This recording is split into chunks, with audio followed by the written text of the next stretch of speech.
ಸಿಂಹರಾಶಿ ವಿದ್ಯಾರ್ಥಿಗಳು ಓದಿನ ಬಗ್ಗೆ ಹೆಚ್ಚು ಗಮನವನ್ನು ಕೊಡಬೇಕು.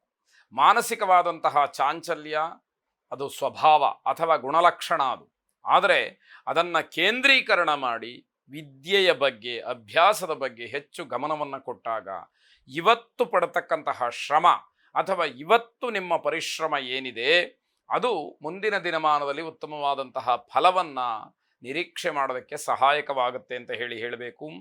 ಪದಾರ್ಥಗಳನ್ನು ಯಾವುದೇ ರೀತಿಯ ವಸ್ತುಗಳಾಗಲಿ ಆಮದು ಮತ್ತು ರಫ್ತು ಮಾಡ್ತಕ್ಕಂಥವ್ರಿಗೆ ಬಹಳ ಶುಭವಾದಂತಹ ದಿವಸ. ಪದಾರ್ಥಗಳನ್ನು ಕೊಂಡುಕೊಂಡು ಬೇರೆ ಕಡೆಗೆ ಅದನ್ನು ಸಾಗಿಸಿ ಮಾರಾಟ ಮಾಡ್ತಕ್ಕಂತಹ ಯಾವ ವ್ಯವಹಾರ ಇದೆ ಅದರಿಂದ ಅನುಕೂಲ ಆಗ್ತಕ್ಕಂಥದ್ದು.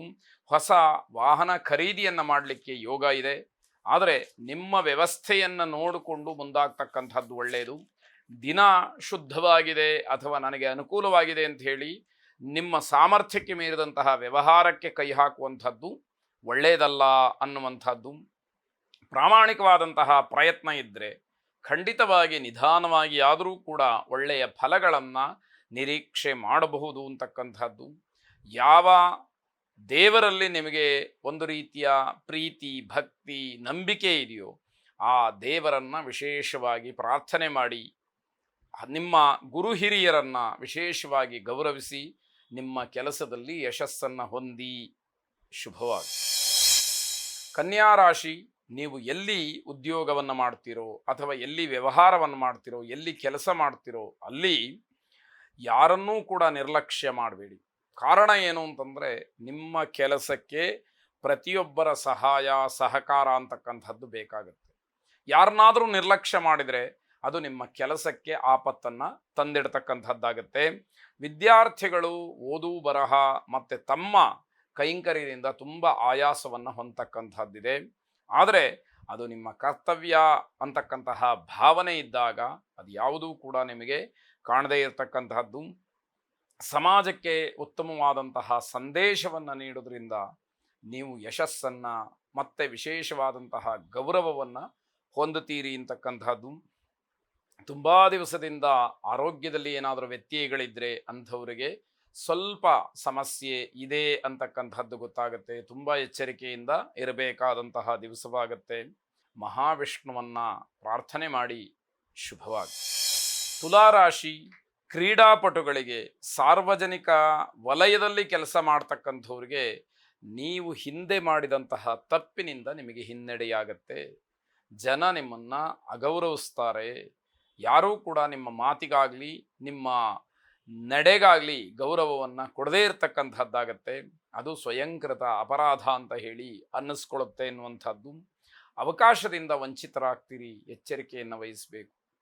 ಸಮಾಜದಲ್ಲಿ ಯಾವತ್ತೂ ಕೂಡ ಜನಮನ ಶುದ್ಧವಾಗಿರುವ ಹಾಗೆ ನಾವು ಆಲೋಚನೆಯನ್ನು ಮಾಡಬೇಕು, ನಡ್ಕೊಳ್ಬೇಕು. ಜನರ ಮನಸ್ಸಿಗೆ ಅಹಿತ ಅಂತ ಹೇಳಿ ಅನಿಸ್ಬಿಟ್ರೆ ಯಾವ ತೀರ್ಮಾನವನ್ನು ಬೇಕಾದರೂ ಕೂಡ ಜನ ಮಾಡ್ತಾರೆ ಅಂತಕ್ಕಂಥದ್ದು. ಪ್ರಾಮಾಣಿಕವಾದಂಥವ್ರಿಗೆ ನಿಧಾನವಾಗಿ ಆದರೂ ಕೂಡ ಜಯ ಅಂತಕ್ಕಂಥದ್ದಿದೆ. ಆದರೆ ಜನರ ಮನಸ್ಸಿಗೆ ಅದನ್ನು ಸರಿ ಎಂಬುದಾಗಿ ತೋರಿಸಬೇಕಾದಂತಹ ಕರ್ತವ್ಯ ಇರುತ್ತೆ. ನಿಮ್ಮ ಹೆತ್ತವರ ಆಶೀರ್ವಾದವನ್ನು ವಿಶೇಷವಾಗಿ ಪಡ್ಕೊಳ್ಳಿ. ಕುಟುಂಬದಲ್ಲಿ ಸಂತೋಷ ಮತ್ತು ಪ್ರತಿಯೊಂದು ವಿಚಾರದಲ್ಲೂ ಕೂಡ ಉತ್ಸಾಹ ಅಂತಕ್ಕಂಥದ್ದು ನಿಮ್ಮಿಂದನೇ ಆಗ್ತಕ್ಕಂಥದ್ದಾಗುತ್ತೆ.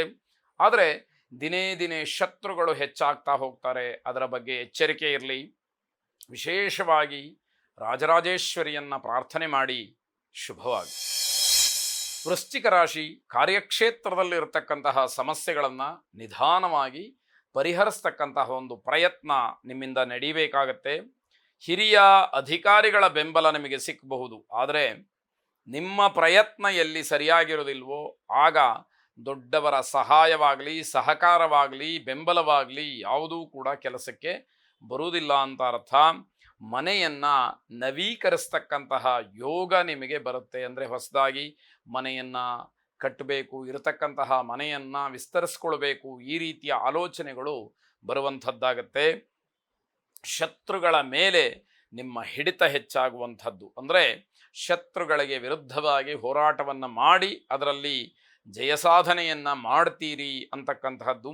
ಮಧ್ಯಾಹ್ನದ ಹೊತ್ತಿಗೆ ಯಾವುದೋ ಅಹಿತವಾದಂತಹ ಘಟನೆ ಅಥವಾ ಅಹಿತವಾದಂತಹ ವಿಚಾರ ನಿಮಗೆ ಮಾನಸಿಕ ಆಘಾತವನ್ನು ಉಂಟು ಮಾಡಬಹುದು ಅನ್ನುವಂತಹ ಸೂಚನೆ. ಸ್ವಲ್ಪ ಮಾನಸಿಕವಾಗಿ ಧೈರ್ಯದಿಂದ ಸ್ಥೈರ್ಯದಿಂದ ಇರಬೇಕಾದಂಥದ್ದು. ಯಾವುದೇ ಒಪ್ಪಂದಗಳಿರಲಿ, ಅದನ್ನು ಸ್ವಲ್ಪ ಸಮಯಾವಕಾಶವನ್ನು ಕೇಳಿ ನಂತರದಲ್ಲಿ ನಿರ್ಧಾರ ಮಾಡಬೇಕಾಗತ್ತೆ.